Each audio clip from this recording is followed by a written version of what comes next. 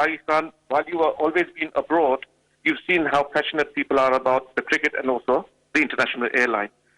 So my question to yourself is, how can we resurrect the airline so that us Pakistanis can at least have our state carrier that we can fly with, we can have some peace of mind with all the Qatar, Virgin, all of them are going. But you would know historically, 1.5 million Pakistanis, not including the Europeans, how attached they are with the airline.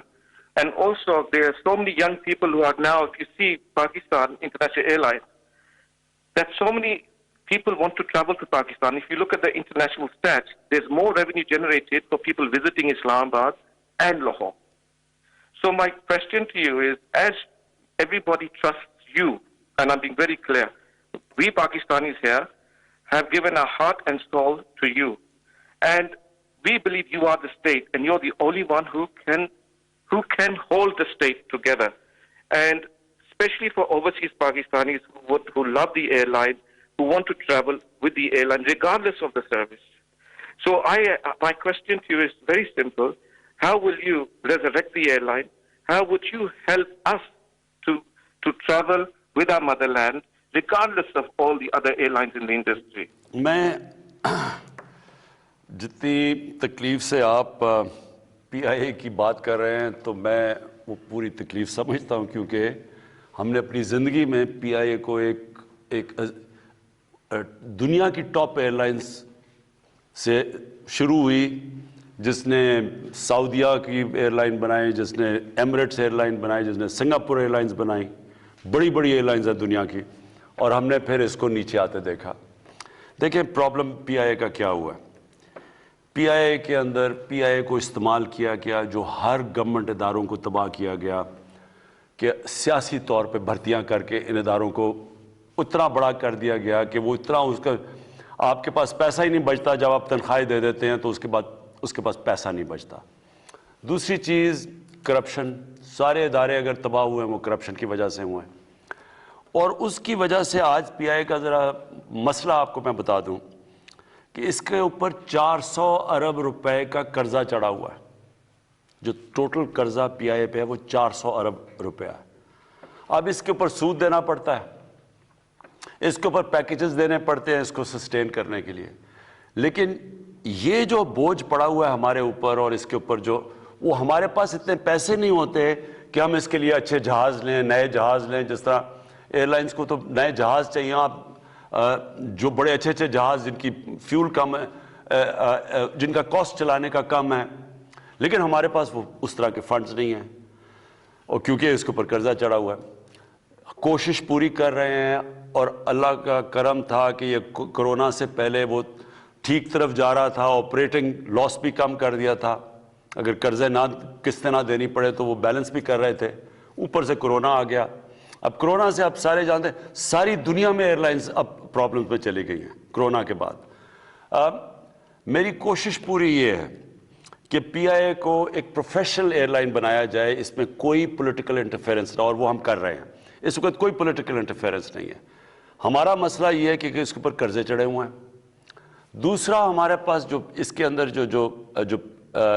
اس کے اندر جو جتنے زیادہ لوگ employ ہوئے ہیں وہ اگر آپ ریشو دیکھیں ایئر کرافٹ ٹو لوگ وہ بہت زیادہ ہے. تو اس کو ریسٹرکچر کر رہے ہیں، تھوڑا سا ٹائم لگے گا. ہمارا اس کے اوپر بھی پلان کریں گے یہ قرضہ ہم نے کیسے اتارنا ہے.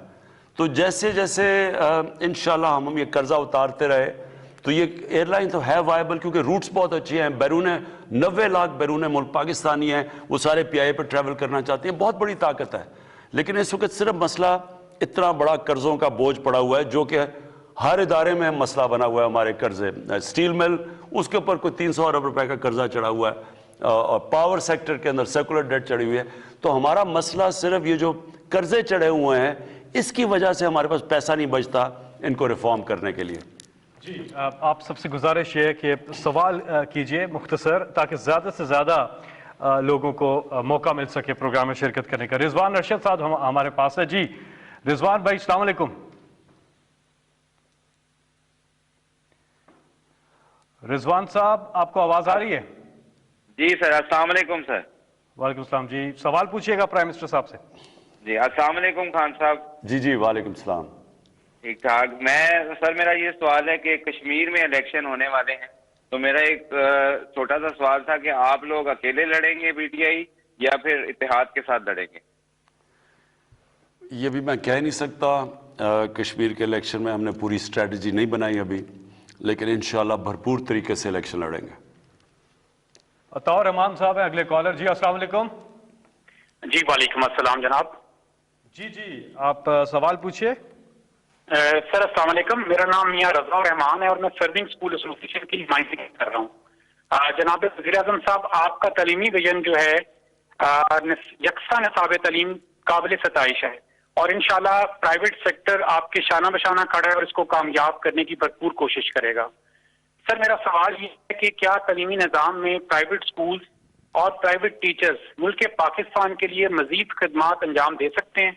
کیونکہ سر ہمیں نہ تو کسی فیصلے میں شامل کیا جاتا ہے, نہ ہمیں اسٹیک ہولڈر سمجھا جاتا ہے, اور جتنی بھی اتھارٹیز ہیں خاص کر کے پنجاب کی, وہ کسی بھی معاملے میں ہمیں شامل نہیں کرتے, اور بعض اوقات ایسے میسیجز فلوٹ کر دیتے ہیں جس سے ڈائریکٹلی اور انڈائریکٹلی تعلیمی نقصان ہوتا ہے.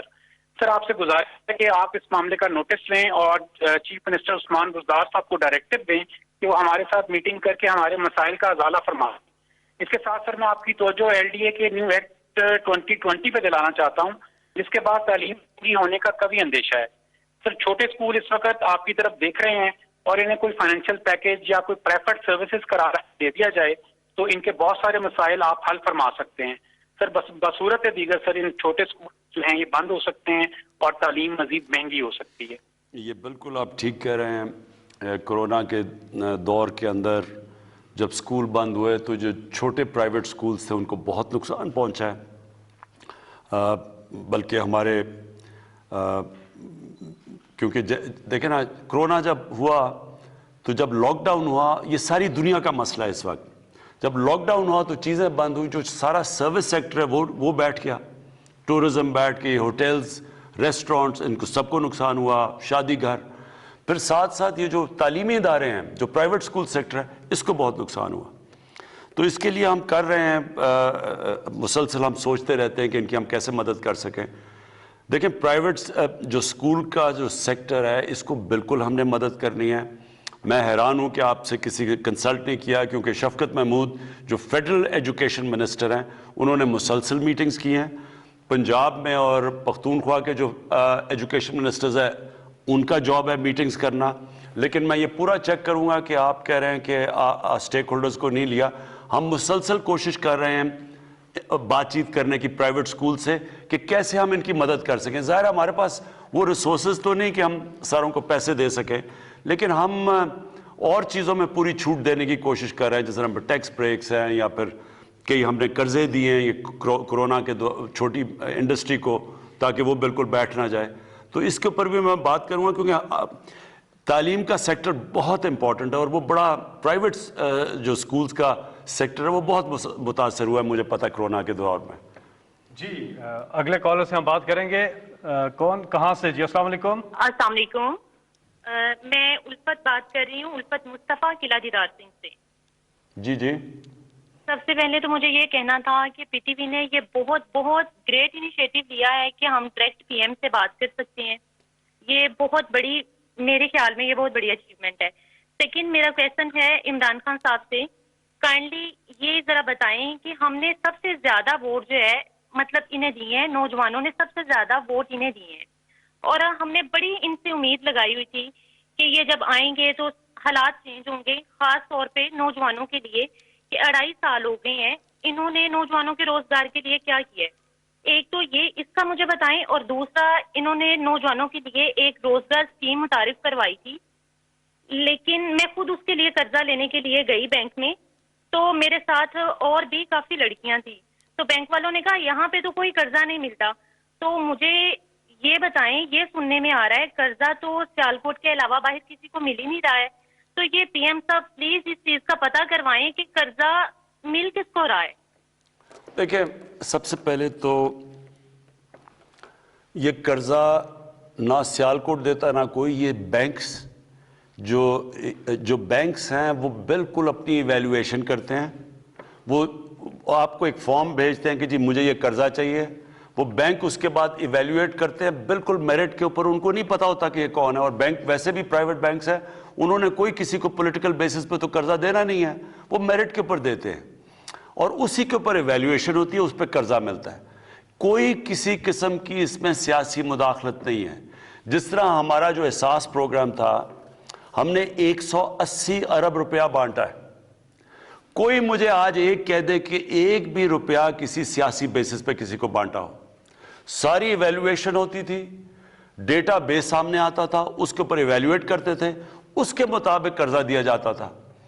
آپ یہ سوچیں کہ ہم نے اس احساس پروگرام میں جس کی آبادی سے زیادہ قرضہ دیا وہ سندھ کے اندر دیا ہے، کیونکہ اندرونی سندھ میں زیادہ غربت تھی، تو سب سے زیادہ قرضہ تو ادھر دیا ہے جو کیش ہم نے ٹرانسفر۔ تو اس لیے میں پہلے یہ کہہ رہا ہوں کہ یہ جو ہمارا کامیاب جوان کا بھی پروگرام ہے جو قرضے دینے کا، اس میں کسی قسم کا ہماری مداخلت نہیں ہے، یہ بینکس خود ایویلویٹ کرتے ہیں کہ کیا یہ جو میرٹ کے اوپر آئے، یہ جو کہہ رہے ہیں کہ ہم یہ کاروبار کرنا چاہتے ہیں، کیا یہ فیزیبل ہے یا نہیں ہے، وہ بینک ایویلویٹ کرتا ہے، وہ اور ہماری آفس سے کوئی ایویلویشن نہیں ہوتی، تو یہ پیورلی میرٹ کے اوپر ملتے ہیں۔ اور میں صرف 2 چیزیں اور آپ کو کہہ دوں، دیکھیں ہماری اس وقت کوشش ہے کنسٹرکشن سیکٹر، اس وقت کنسٹرکشن سیکٹر بوم کر رہا ہے، ہماری جو سیمنٹ ہے اس کی ریکارڈ سیلز ہو رہی ہیں، بدقسمتی سے کیونکہ کمی ہو گئی ہے سریے کی، اس کی قیمتیں اوپر چلی گئی ہیں کیونکہ اتنی زیادہ ڈیمانڈ بڑھ گئی ہے،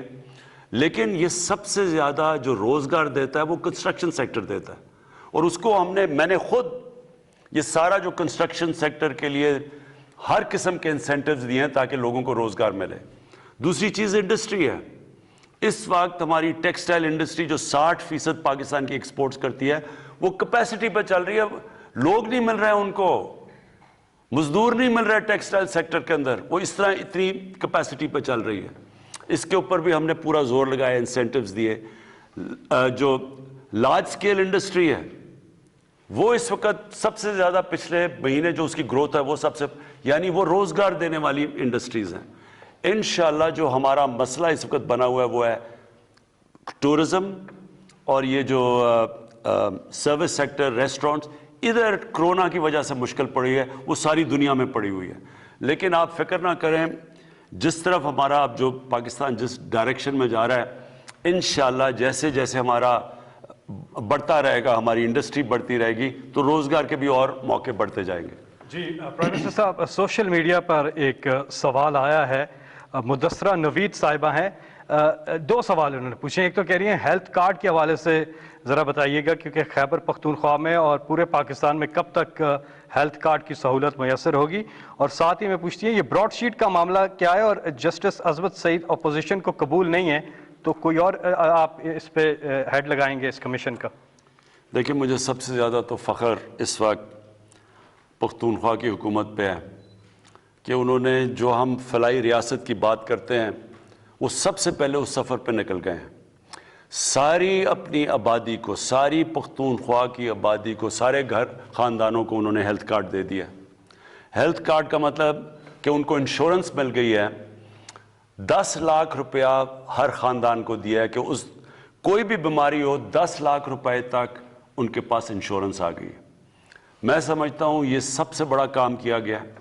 کیوں کیا گیا ہے؟ کیونکہ دیکھیں ایک گھر میں جب بیماری ہوتی ہے، غریب گھر میں، تو وہ بے بسی کا عالم سوچیں کہ جب بیماری ہے اور پیسے نہیں ہیں ہاسپٹل کے لیے. تو یہ جو ہیلتھ کارڈ، یہ آپ کو پتہ ہے امیر ترین ملکوں میں بھی یونیورسل ہیلتھ کوریج نہیں ہے، جو کہ آج پختونخوا نے آج پوری کر دی ہے، اور ہم سب ان کو مبارک دے رہے ہیں.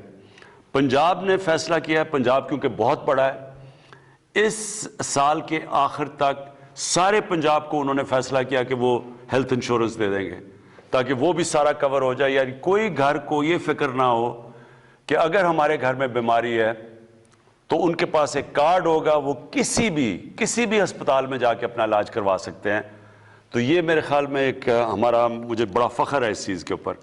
دوسری چیز آپ نے بات کی براڈ شیٹ کی. دیکھیں براڈ شیٹ میں کیا ہوا، مشرف گورنمنٹ نے ایک کمپنی کو ہائر کیا کہ جناب یہ جو پیسہ چوری ہو کے ملک سے باہر گیا ہے اس کی نشاندہی کی جائے. وہ کمپنی نے نشاندہی کر دی اور وہ کہتے ہیں کہ انہوں نے $100 ملین نواز شریف کا پیسہ جو باہر پڑا ہوا تھا اس کی نشاندہی کر دی. اور اس کے اندر یہ فلیٹ بھی تھے، یہ 2002 کی بات ہے. انہوں نے یہ جو ان کے مے فیئر کے اربوں پتی فلیٹس وہ بھی اس کی بھی نشاندہی کر دی. اس کے علاوہ انہوں نے جو نشاندہی کی وہ $100 ملین کی پراپرٹیز.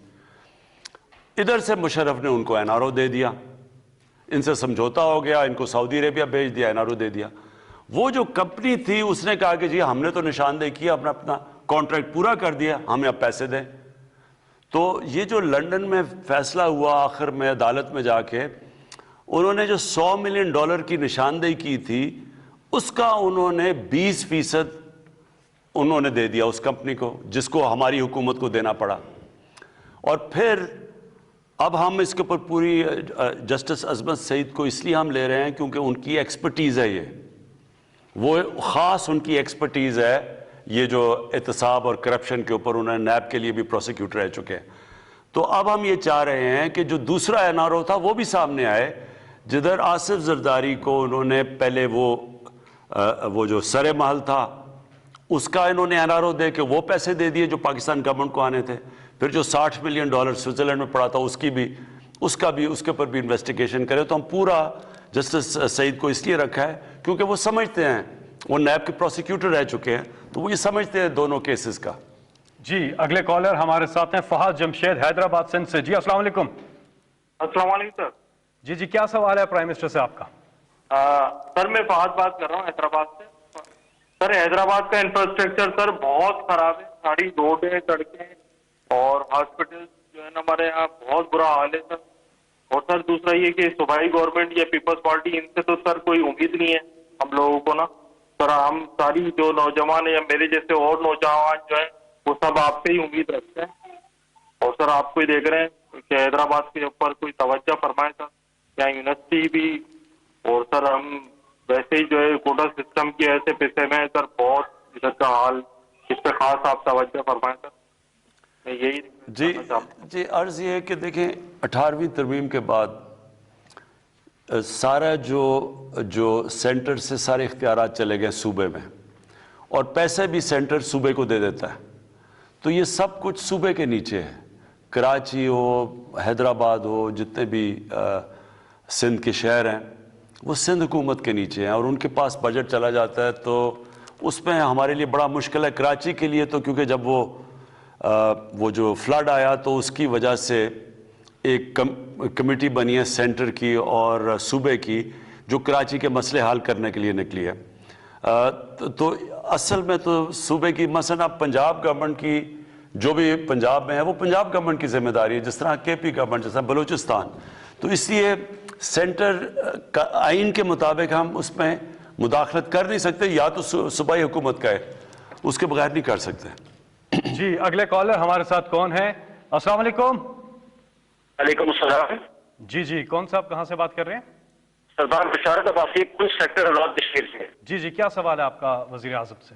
جناب وزیر اعظم سب سے پہلے ہم آپ نے کشمیر ایشو کو ساری دنیا میں ہائی لائٹ کیا. میں ساری کشمیری قوم کی جانب سے آپ کو دل کی گہرائی سے مبارکباد پیش کرتا ہوں. جناب وزیر اعظم، میں پونچھ سیکٹر جاوڑا مٹور بٹل ہریرا سے آپ سے مخاطب ہوں. آئے روز بلا فائرنگ ہندوستانی آرمی کرتی ہے. ہمارے ہر جگہ پہ نوجوان لاشیں اٹھاتے ہیں. کبھی ہم بچوں کی میتیں اٹھاتے ہیں اور کبھی خواتین کی میت اٹھتی ہے.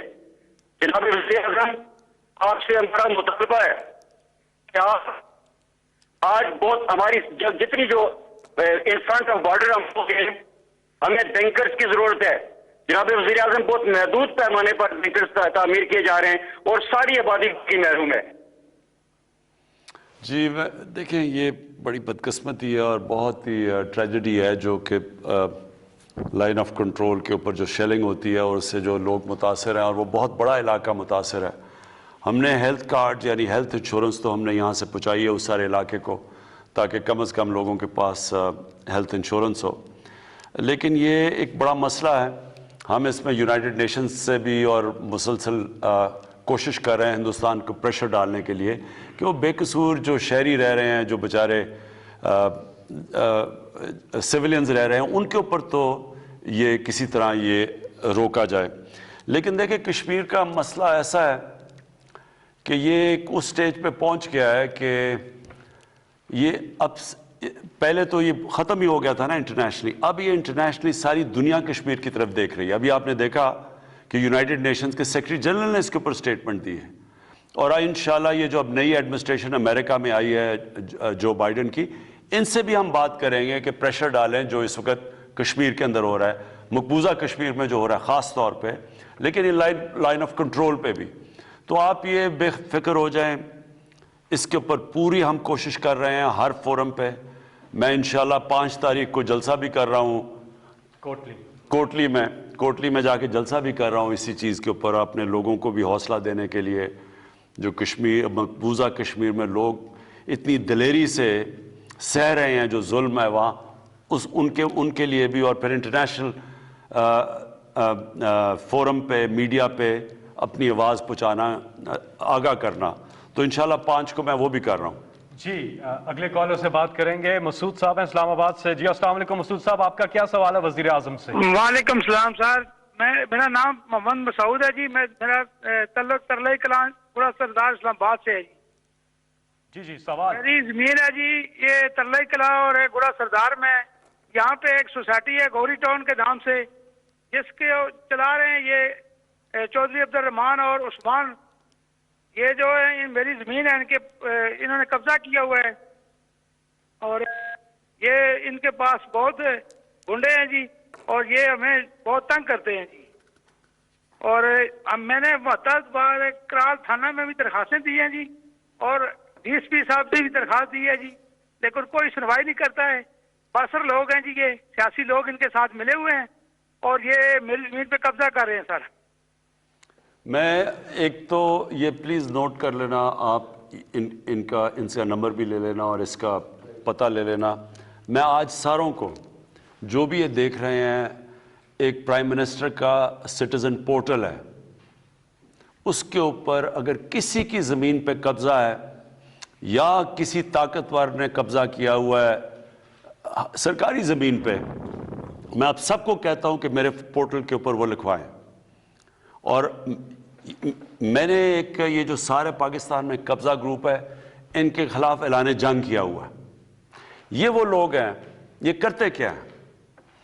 یہ کرتے یہ ہیں کہ یہ ایک طاقتور لوگوں کی پناہ کے اندر رہ کے یہ ساری یہ واردات کرتے ہیں. اور یہ شروع کیسے ہوا؟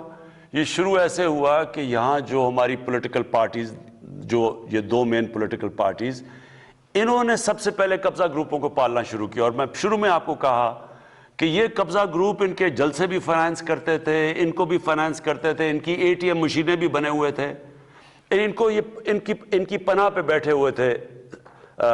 جو پولیٹیکل لیڈرشپ تھی گورنمنٹ کے اندر بیٹھ کے وزیر اور پرائم منسٹرز ان کو پروٹیکٹ کرتے تھے, بلکہ کئی وزیر خود قبضہ گروپ کے حصے بنے ہوئے تھے, انہوں نے بھی زمینوں پہ قبضے کیے ہوئے تھے.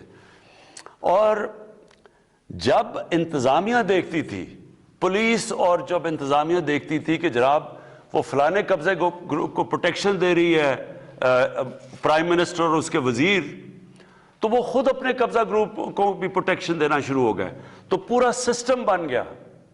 اور یہ کس کی زمینوں پہ قبضے کرتے تھے؟ غریب لوگوں کی. وہ لوگ جس طرح بھی انہوں نے کہا میری آواز نہیں ہے, وہ اچھا وہ دیکھ لیتے تھے کہ کس کی زمین پہ قبضہ کرنا، جب دیکھتے تھے کہ وہ کوئی کمزور لوگ ہیں، شریف لوگ ہیں، بے آواز لوگ ہیں یا بیرون ملک پاکستانی ہیں جو باہر بیٹھے ہوئے ہیں، ان کی زمین پہ قبضے کر لیتے تھے. اور پھر ساتھ مل جاتی تھی پولیس، انتظامیہ ساتھ مل جاتی تھی اور بیچارے لوگ بے بس ہو جاتے تھے.